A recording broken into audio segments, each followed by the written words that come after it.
Hey guys, assalamualaikum and welcome again sa Amer TV. So pag-uusapan natin ngayon ay kung paano mag-add ng baggage sa Philippine Airlines. So let's say nakabili na tayo ng ating ticket. So gusto natin mag-add ng baggage online. So pwede pa guys, as long as alam natin yung booking reference number natin. Okay? And paki-install na rin itong Philippine Airlines sa ating Google Play Store o di kaya sa Apple Store. Okay? So open lang natin. Okay, so ayan. So ito yung makikita natin ngayon. So dito tayo sa manage booking. Okay, so ito yung mga upcoming trips natin guys. So like for example ito, magpa-flight sila December 17, 2023. So ngayon, gusto natin mag-add ng baggage kasi meron tayong dalang mabibigat. Okay, so add service lang tayo. Okay. So kung hindi kayo naka-install ng Philippine Airline application, so punta lang kayo sa website sa Google Chrome, then pwede nyo i-modify yung tickets nyo doon or yung flight nyo. Okay, so ayan. So ito yung makikita natin, yung prepaid baggage. So ayan, yung seats natin, pwede tayo mag-select ng ating seats.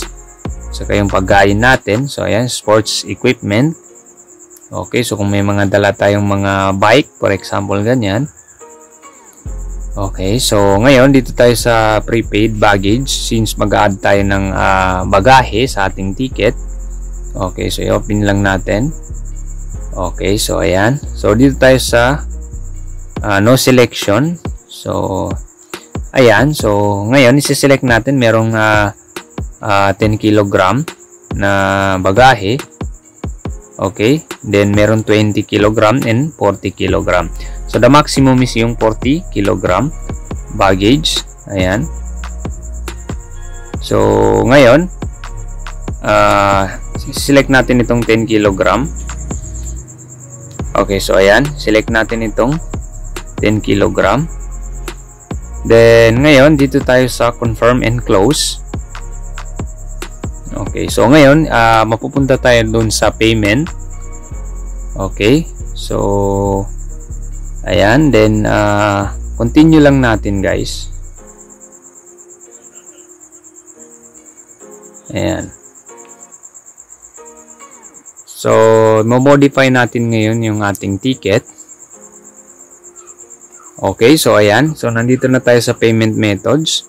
So, ngayon, pwede tayo magbayad ng ating bagahe through GCash. So ayan, ito yung mga payment methods nila guys. PayPal, ayan. So nandito lahat. So kung gusto natin GCash, mas madali, so dito na lang tayo sa GCash. Then check lang natin ito, then continue lang tayo. Okay, ayan. So be sure na merong laman yung ating GCash. So, mapupunta tayo ngayon sa GCash. Okay. So, ayan. So, ngayon, ilalagin natin yung account natin sa GCash. Then, after that, pag nagabayaran na natin, guys, so makikita na natin dun sa ating ticket na meron na tayong 10 kg na bagahe. Okay. So, ayan. This is sample only, guys. Gusto ko lang ipakita sa inyo. So, again, sana may natutunan kayo. Thanks for watching and don't forget to subscribe to Amer TV for the latest videos na aking i-upload. Sukran and wassalam.